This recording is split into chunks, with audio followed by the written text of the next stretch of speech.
जनक यमदूत संवाद। भिन्न भिन्न पापों से विभिन्न नरकों की प्राप्ति का वर्णन। पुत्र कहता है, पिताजी, इससे पहले 7वें जन्म में मैं एक वैश्य के कुल में उत्पन्न हुआ था। उस समय पांचले पर पानी पीने को जाती हुई गौओं को मैंने वहां से जाने से रोक दिया था। उस पाप के कर्म के फल से मुझे अत्यंत भयंकर नरक में जाना पड़ा, जो आग की लपटों के कारण घोर दुखदायी प्रतीत होता था। उसमें लोहे की सी चोंच वाले पक्षी भरे पड़े थे। वहीं पापियों के शरीर को कोलू में पेरने के कारण जो रक्त की धारा बहती थी, उसमें कीचड़ जम गई थी और काटे जाने वाले दुष्कर्मियों के नरक में पड़ने से सब और घोर हाहाकार मचा रहता था। उस नरक में पड़े मुझे 100 वर्ष से कुछ अधिक समय बीत गया। मैं महान ताप और पीड़ा से संतप्त रहता था। प्यास और जलन बराबर बनी रहती थी। तदंतर एक दिन सहसा सुख देने वाली ठंडी हवा चलने लगी। उस समय में तलवालू का और तत्कुम का नामक नरकों के बीच पड़ा था। उस शीतल वायु के संपर्क से उस नरक में पड़े हुए सभी जीवों की यातना दूर हो गई। मुझे भी उतना ही आनंद हुआ जितना स्वर्ग में रहने वालों को वहां प्रतीत होता है। यह क्या बात हो गई? यूं सोचते हुए हम सभी जीवों ने आनंद की अधिकता के कारण एकटक नेत्रों से रब चारों ओर देखा। तब हमें बड़े ही उत्तम एक नर रत्न दिखाई दिए। उनके साथ बिजली के समान कांतिमान एक भयंकर यमदूत था, जो आगे होकर रास्ता दिखा रहा था और कहता था, महाराज इधर से आइए। सैकड़ों यातनाओं से व्याप्त नरक को देखकर उस पुरुष रत्न को बड़ी दया आई। उन्होंने यमदूत से कहा। आगंतुक पुरुष बोले, यमदूत, बताओ तो सही, मैंने कौन सा ऐसा पाप किया है जिसके कारण अनेक प्रकार की यातनाओं से पूर्ण इस भयंकर नरक में मुझे आना पड़ा? मेरा जन्म जनक वंश में हुआ। मैं विदेह देश में विपश्चित नाम से विख्यात राजा था और प्रजाजनों का भलीभांति पालन करता था। मैंने बहुत से यज्ञ किए, धर्म के अनुसार पृथ्वी का पालन किया, कभी युद्ध में पीठ नहीं दिखाई तथा अतिथि को कभी निराश नहीं लौटने दिया। पितरों, देवताओं, ऋषियों और भृत्यों को उनका भोग दिए बिना कभी मैंने अन्न ग्रहण नहीं किया। पराई स्त्री और पराय धन आदि की अभिलाषा मेरे मन में कभी नहीं हुई। जैसे गौएं पानी पीने की इच्छा से स्वयं ही पौंसले पर चली जाती हैं, उस प्रकार पर्व के समय पितर और पुण्यतिथि आने पर देवता स्वयं ही अपना भाग लेने कर मनुष्य के पास आते हैं। जिस गृहस्थ के घर से वे लंबी सांस लेकर निराश लौट जाते हैं, उसके इष्ट और पूर्त दोनों प्रकार के धर्म नष्ट हो जाते हैं। पितरों के दुखपूर्ण उच्छ्वास से 7 जन्मों का पुण्य नष्ट होता है और देवताओं का निश्वास 3 जन्मों का पुण्य क्षीण कर देता है। इसमें तनिक भी संदेह नहीं है। इसलिए मैं देव कर्म और पृथ्वी कर्म के लिए सदा ही सावधान रहता था। ऐसी दशा में मुझे इस अत्यंत दारुण नरक में कैसे आना पड़ा? उन महात्मा के इस प्रकार पूछने पर यमराज दूत देखने में भयंकर होने पर भी हम लोगों के सुनते सुनते विनय युक्त वाणी में बोला। यमदूत ने कहा, महाराज, आप जैसा कहते हैं वह सब ठीक है, उसमें तनिक भी संदेह के लिए स्थान नहीं है। किंतु आपके द्वारा एक छोटा सा पाप भी बन गया है, मैं उसे याद दिलाता हूँ। विदर्भ राजकुमारी पीवरी, जो आपकी पत्नी थी, एक समय ऋतुमती हुई, किंतु उस अवसर पर केकई राजकुमारी सुशोभना में आसक्त होने के कारण आपने उसके ऋतुकाल को सफल नहीं बनाया। वह आपके समागम सुख से वंचित रह गई। ऋतुकाल का उल्लंघन करने के कारण ही आपको ऐसे भयंकर नरक तक आना पड़ा है। जो धर्मात्मा पुरुष काम में आसक्त होकर स्त्री के ऋतुकाल का उल्लंघन करता है, वह पितरों का ऋणी होने से पाप को प्राप्त हो नरक में पड़ता है। राजन, इतना ही आपका पाप है, इसके अतिरिक्त और कोई पाप नहीं है। इसलिए आइए अब पुण्य लोकों का उपभोग करने के लिए चलिए। राजा बोले, देवदूत, तुम जहां मुझे ले जाओगे वहां चलूंगा, किंतु इस समय कुछ पूछ रहा हूँ, उसका तुम्हें ठीक ठीक उत्तर देना चाहिए। ये वज्र के समान चोंच वाले कौवे जो इन पुरुषों की आंखें निकाल देते हैं और फिर इन्हें नए नेत्र प्राप्त हो जाते हैं, इन लोगों ने कौन सा ऐसा निंदित कर्म किया है, इस बात को बताओ। मैं देखता हूँ कौवे इनकी जीभ उखाड़ लेते हैं, किंतु फिर नई जीभ उत्पन्न हो जाती है। इसके सिवा ये दूसरे लोग क्यों आरे से चीरे जाते हैं और अत्यंत दुख भोगते हैं? कुछ लोग तपाई हुई बालू में भूने जाते हैं और कुछ लोग खोलते हुए तेल में पड़कर पक रहे हैं। लोहे के समान चोंच वाले पक्षी जिन्हें नोच नोच कर खींच रहे हैं, वे कैसे लोग हैं? ये बेचारे शरीर की नस नाड़ियों के काटने से पीड़ित हो बड़े जोर जोर से चीखते और चिल्लाते हैं। लोहे की चोंच का आघात से इनके सारे अंगों में घाव हो गया है, जिससे इन्हें बड़ा कष्ट होता है। इन्होंने ऐसा कौन सा अनिष्ट किया है जिसके कारण ये रात दिन सताए जा रहे हैं? ये तथा और भी जो पापियों को यातनाएं देखी जाती हैं, वो किन कर्मों का परिणाम है, ये सब बातें मुझे पूर्ण रूप से बतलाओ। यमदूत ने कहा, राजन, मनुष्य को पूज्य और पाप बारी बारी से भोगने पड़ते हैं। भोगने से ही पाप अथवा पुण्य का क्षय होता है। लाखों जन्मों के संचित पुण्य और पाप मनुष्य के लिए सुख दुख का अंकुर उत्पन्न करते हैं। जैसे बीज जल की इच्छा रखते हैं, उसी प्रकार पुण्य और पाप देश काल, अन्यान्य कर्म और कर्ता की अपेक्षा करते हैं।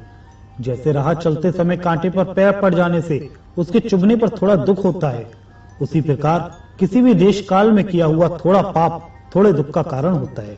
किंतु वही पाप जब बहुत अधिक मात्रा में हो जाता है, तब पैर में शूल अथवा लोहे की कील गड़ने के समान अधिक दुख प्रदान करता है। सिर दर्द आदि दुस्सह रोगों का कारण बनता है। जैसे अपथ्य भोजन और सर्दी गर्मी का सेवन श्रम और ताप आदि का जनक होता है, उसी प्रकार भिन्न भिन्न पाप भी फल की प्राप्ति कराने में एक दूसरे की अपेक्षा रखते हैं। ऐसे ही बड़े बड़े पाप दीर्घ काल तक रहने वाले रोग और विकारों के उत्पादक होते हैं। उन्हीं से शस्त्र और अग्नि का भय प्राप्त होता है। वे ही असह्य पीड़ा और बंधन आदि फल प्रदान करते हैं।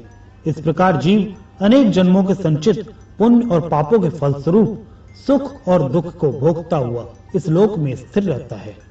राजन, जैसे नरकों में पड़े हुए जीव अपने घोर महापाप का फल भोगते हैं, उसी प्रकार स्वर्ग लोक में देवताओं के साथ रहकर गंधर्व, सिद्ध और अप्सराओं के संगीत आदि का सुख उठाते हुए पुण्य का उपभोग करते हैं।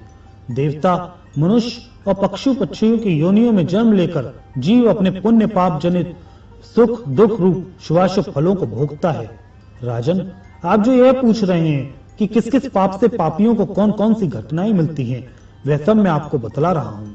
जो नीच मनुष्य कामना और लोभ से वशीभूत हो, दूषित दृष्टि एवं कलुषित चित्त से पराई स्त्री और पराय धन पर आंखें गड़ाते हैं, उनकी दोनों आंखों को ये वज्र तुल्य चोंच वाले पक्षी निकाल लेते हैं और पुनः पुनः इनके नए नेत्र उत्पन्न हो जाते हैं। इन पापी मनुष्यों ने जितने निमेष तक पापपूर्ण दृष्टिपात किया है, उतने ही 1000 वर्षों तक ये नेत्र की पीड़ा भोगते हैं। जिन लोगों ने असत शास्त्र का उपदेश दिया है तथा किसी को बुरी सलाह दी है, जिन्होंने शास्त्र का उल्टा अर्थ लगाया है, मुंह से झूठी बातें निकाली हैं तथा वेद, देवता, ब्राह्मण और गुरु की निंदा की है, उन्हीं की जिह्वा को ये वज्र तुल्य चोंच वाले भयंकर पक्षी उखाड़ते रहते हैं और वह जिह्वा नई नई उत्पन्न होती रहती है। जितने निमेष तक उनके द्वारा जिह्वा जनित पाप हुआ होता है, उतने वर्षों तक उन्हें यह कष्ट भोगना पड़ता है। जो नराधम 2 मित्रों में फूट डालते हैं, पिता पुत्र में, स्वजनों में, यजमान और पुरोहित में, माता और पुत्र में, संगी साथियों में तथा पति और पत्नी में बैर डालते हैं, वो ही आरे से चीरे जाते हैं। आप इनकी दुर्गति देखिए। जो दूसरों को ताप देते, उनकी प्रसन्नता में बाधा पहुंचाते, पंखे, हवादार स्थान, चंदन और खसकी टट्टी का अपहरण करते हैं तथा निर्दोष व्यक्तियों को भी प्राणांतक कष्ट पहुंचाते हैं, वे ही अधम पापी हैं जो तपाई हुई बालू में पड़कर कष्ट भोगते हैं।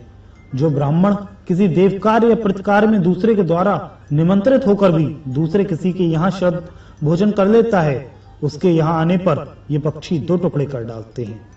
जो अपनी अनुचित बातों से साधु पुरुषों के मर्म पर आघात पहुंचाता है, उसको ये पक्षी अत्यंत पीड़ा देते हैं।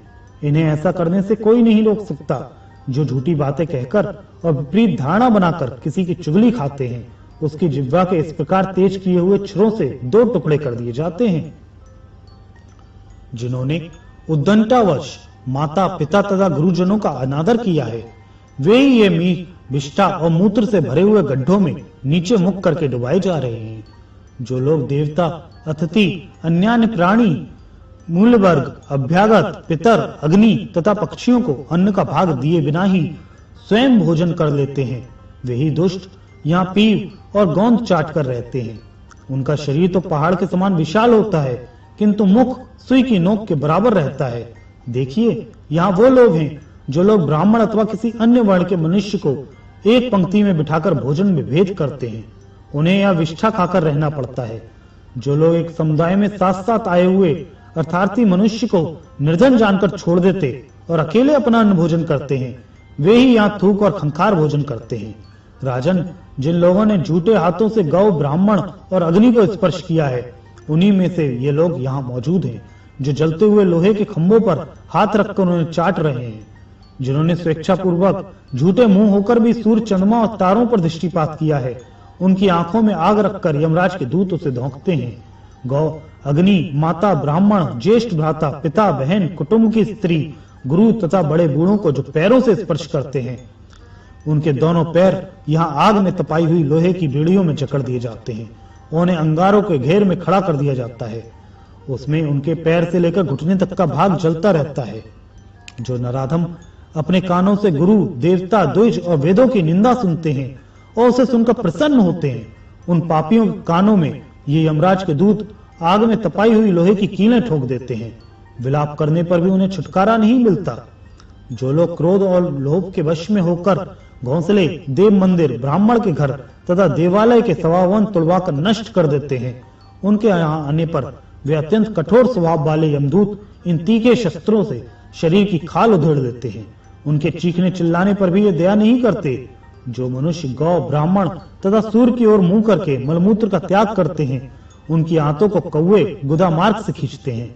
जो किसी एक को कन्या देकर फिर दूसरे के साथ उसका विवाह कर देता है, उसके शरीर में बहुत से घाव करके उसे खारे पानी की नदी में बहा दिया जाता है। जो मनुष्य दुर्भिक्ष अथवा सुम काल में अपने पुत्र, मृत्यु, पत्नी आदि तथा बंधु वर्ग को अकनिष्ठक जानकर भी त्याग देता है और केवल अपना पेट पालन में लग जाता है, वह भी जब इस लोक में आता है तो यमराज के दूत भूख लगने पर उसके मुख में उसके ही शरीर का मांस नोचकर डाल देते हैं और वही उसे खाना पड़ता है। जो अपनी शरण में आए हुए तथा अपनी ही दी हुई वृत्ति से जीविका चलाने वाले मनुष्य को लोभवश त्याग देता है, वह भी यमदूतों द्वारा इसी प्रकार कोलू में पेरे जाने के कारण यंत्रणा भोगता है। जो मनुष्य अपने जीवन भर के किए हुए पुण्य को धन के लोभ में बेच डालते हैं, वे इन्हीं पापियों की तरह चक्कियों में पीसे जाते हैं। किसी की धरोहर हड़प लेने वाले लोगों के संग अंग रस्सियों से बांध दिए जाते हैं और उन्हें दिन रात कोड़े, बिच्छू तथा सर्प काटते खाते रहते हैं।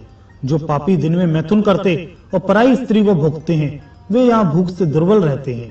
प्यास की पीड़ा से उनकी जीभ और तालू गिर जाते हैं और वे वेदना से व्याकुल हो जाते हैं। यह देखिए, सामने लोहे के बड़े बड़े कांटों से भरा हुआ सेमर का वृक्ष खड़ा है। इस पर चढ़ाए हुए पापियों के सब अंग विदीर्ण हो गए हैं और अधिक मात्रा में गिरते हुए खून से लथपथ हो रहे हैं। नरश्रेष्ठ, इधर दृष्टि डालिए, ये पराई स्त्रियों का सतीत्व नष्ट करने वाले लोग हैं। इन्हें यमराज के दूत घरिया में रखकर गला रहे हैं। जो दंड मनुष्य गुरु को नीचे बिठाकर और स्वयं ऊंचे आसन पर बैठकर अध्ययन करता अथवा शिल्प कला की शिक्षा ग्रहण करता है, वह इसी प्रकार अपने मस्तक पर शिला का भारी भार ढोता हुआ क्लेश पाता है। यमलोक के मार्ग में वह अत्यंत पीड़ित एवं भूख से दुर्बल रहता है और उसका मस्तक दिन रात बोझ ढोने के कारण पीड़ा से व्यथित होता रहता है। जिन्होंने जल में मूत्र, थूक और विष्ठा का त्याग किया है, वे ही लोग इस समय थूक, विष्ठा और मूत्र से भरे हुए दुर्गंध नरक में पड़े हैं। ये लोग जो भूख से व्याकुल होने पर एक दूसरे का मांस खा रहे हैं, इन्होंने पूर्व काल में अतिथियों को भोजन दिए बिना ही भोजन किया है। जिन लोगों ने अग्निहोत्र होकर भी वेदों और वैदिक अग्नियों का परित्याग किया है, वे ही ये पर्वतों की चोटी से बारंबार नीचे गिराए जाते हैं। जो लोग दूसरी बार ब्याही जाने वाली स्त्री के पति होकर जीवन बिता चुके हैं, वे ही इस समय यहाँ कोड़े हुए हैं, जिन्होंने चींटियां खा रही हैं। पतितों को दिया हुआ दान लेने और उनका यज्ञ कराने तथा प्रतिदिन उनकी सेवा में रहने से मनुष्य पत्थर के भीतर कीड़ा होकर सदा निवास करता है। जो कुटुंब के लोगों, मित्रों तथा अतिथि को देखते देखते अकेले ही मिठाई उड़ाता है, उसे यहाँ जलते हुए अंगारे चबाने पड़ते हैं। राजन, इस पानी में लोगों के पीठ का मांस खाया जाता है। पीठ पीछे सबकी बुराई की है, इसलिए भयंकर भेड़िए प्रतिदिन इसका मांस खा रहे हैं। इस नीच ने उपकार करने वाले लोगों के साथ कृतज्ञता की है, अतएव यह भूख से व्याकुल तथा अंधा, बहरा और गूंगा होकर भटक रहा है। इस खोटी बुद्धि वाले ने अपने मित्रों की बुराई की है, इसलिए यह तप्त गुप्त नरक में गिर रहा है। इसके बाद चक्कियों में पीसा जाएगा, फिर तपाई हुई बालू में भूना जाएगा, उसके बाद केलू में पेरा जाएगा, तत्पश्चात असी पत्रवन में इसे यातना दी जाएगी, फिर आरे से यह चीरा जाएगा, तदंतर काल सूत्र से काटा जाएगा।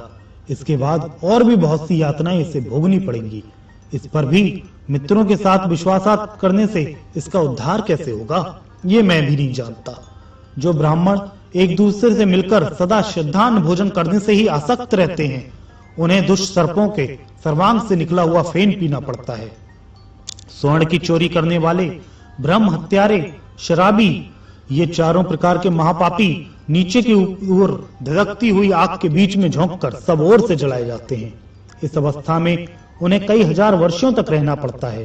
तदंतर वे मनुष्य योनि में उत्पन्न होते तथा कोढ़ एवं यक्ष्मा आदि रोगों से युक्त रहते हैं। वे मरने के बाद फिर नरक में जाते हैं और पुनः उसी प्रकार नरक से लौटने पर रोग युक्त जन्म धारण करते हैं।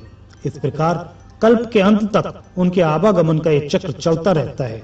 गौ की हत्या करने वाला मनुष्य 3 जन्मों तक नीच से नीच नरक में पड़ा रहता है। अन्य सभी उत्पादकों का फल भी ऐसा ही निश्चय किया गया है। नरक से निकले हुए पापी जीव जिन जिन पातकों के कारण जिन जिन योनियों में जन्म लेते हैं, वह सब मैं बतला रहा हूँ, आप ध्यान देकर सुने।